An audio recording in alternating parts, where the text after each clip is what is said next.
lectura como pasión. Si no os ha ocurrido todavía, no es tarde, os puede ocurrir en cualquier momento. A lo mejor todavía no habéis encontrado ese libro que os haga descubrir la magia de la literatura. Pero seguro que ese libro existe, porque hay tantos miles de libros distintos que seguro que hay uno para cada uno de vosotros. Cualquier edad es buena para engancharse a la lectura. Quizá alguno de vosotros penséis que porque no erais grandes lectores de pequeños, cuando estabais en tercero, en cuarto de primaria, pues es que la lectura ya no es para vosotros. Los que leían eran otros niños de la clase, ¿no? Eso es una tontería, cada uno las cosas le llegan en una edad diferente. Y os voy a poner un ejemplo de algo que me ha ocurrido a mí recientemente para que os hagáis una idea de hasta qué punto cualquier edad es buena para ser un gran lector, para empezar a ser un gran lector. Hace poco estaba haciendo un encuentro con alumnos de cuarto de la ESO en un instituto en Galicia y cuando terminó el encuentro vino a hablar conmigo un chico, un alumno, que estaba muy interesado en preguntarme muchas cosas porque algunos de los libros que yo había escrito pues a él le encantan, ¿no? Entonces pues quería saber todos los detalles.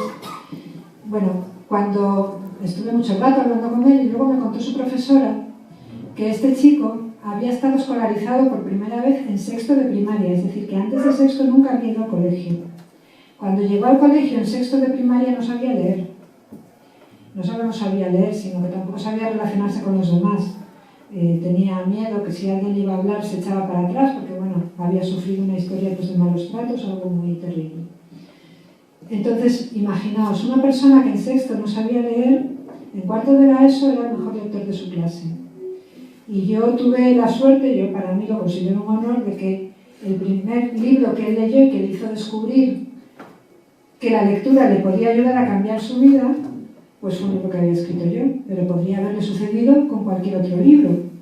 Cada uno tenemos, yo creo que esos libros que para nosotros van a representar algo especial en nuestra vida. Si todavía no lo habéis encontrado, yo os animaría a que sigáis buscando. Porque aunque yo sé que vosotros tenéis otras muchas formas de entreteneros en vuestro tiempo libre, que están muy bien, y a las que no tenéis por qué renunciar, como pueden ser los videojuegos, las redes sociales, la televisión, salir con vuestros amigos, hay tiempo para todo.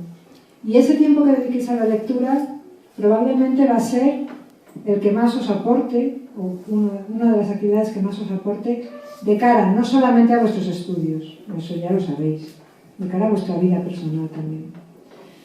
En mi caso, ya os decía que bueno, yo tuve la suerte de aficionarme muy pronto a la lectura y eso me daba ideas para crear mis propias historias.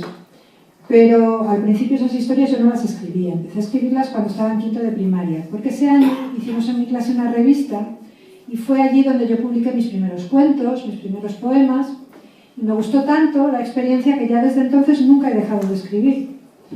Al año siguiente, en sexto, ya no hicimos la revista, pero yo seguía escribiendo. Dejé de escribir para el colegio y empecé a escribir para mí, en mi tiempo libre, porque me divertía, porque me gustaba. A veces también porque lo necesitaba, porque para mí era una forma de desahogarme, de expresar cómo me sentía, si las cosas me habían salido mal, si estaba triste por algo que me había pasado, enfadada, pues yo todo eso lo canalizaba escribiendo. Pero no escribía un diario contando las cosas que me habían pasado. Yo todo lo que me pasaba lo transformaba en poemas y en historias.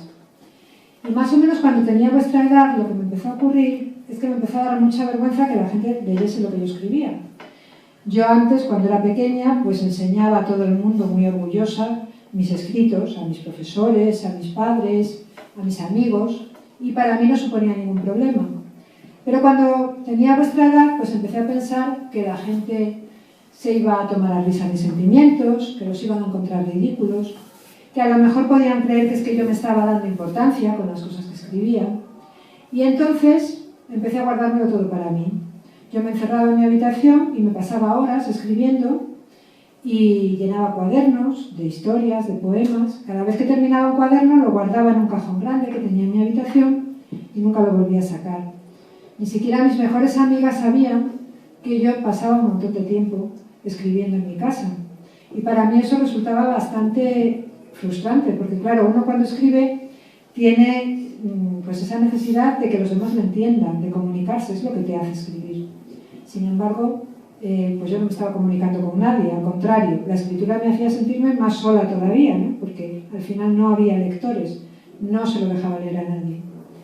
Y esta situación se prolongó durante muchos años. Estaba yo en segundo de carrera en la universidad cuando las cosas empezaron a cambiar. Yo en la universidad estudié la carrera de biología y estaba en segundo, como os decía, cuando un día vi un anuncio en el periódico que me llamó mucho la atención y que realmente cambió las cosas para mí, porque era un anuncio de un premio de poesía, de un concurso. Tú te podías presentar con un libro de poemas que hubieras escrito y un jurado formado por escritores pues seleccionaría el libro que más le gustase y el premio consistía en que te publicaban el libro, te daban algo de dinero y también un viaje a París, que eso es lo que a mí más me llamó la atención, porque a mí siempre me ha gustado mucho viajar. Entonces eso del viaje fue lo que hizo que yo tuviera ánimos por primera vez para sacar algunos de los poemas que tenía en los cajones. Tenía más de 400 poemas acumulados y elegí 20, los que a mí me parecieron mejores, y con ellos formé un libro.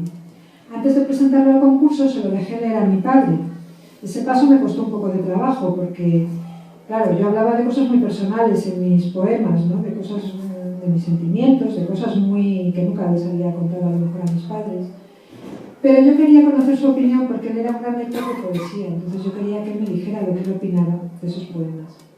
Y él me animó mucho, la verdad es que me animó mucho a que me presentara ese premio. Y me alegro de haber dado ese paso porque unos meses después él murió de un cáncer. Y entonces, pues si no hubiera sido por ese paso que yo di, nunca habría llegado a leer nada de lo que yo escribía. Bueno, me presenté al premio, pasaron unos meses, yo ya casi me había olvidado del asunto, pero un día me llamaron por teléfono y me comunicaron que lo había obtenido yo, que había sido la ganadora. Y así fue como yo publiqué mi primer libro cuando tenía 18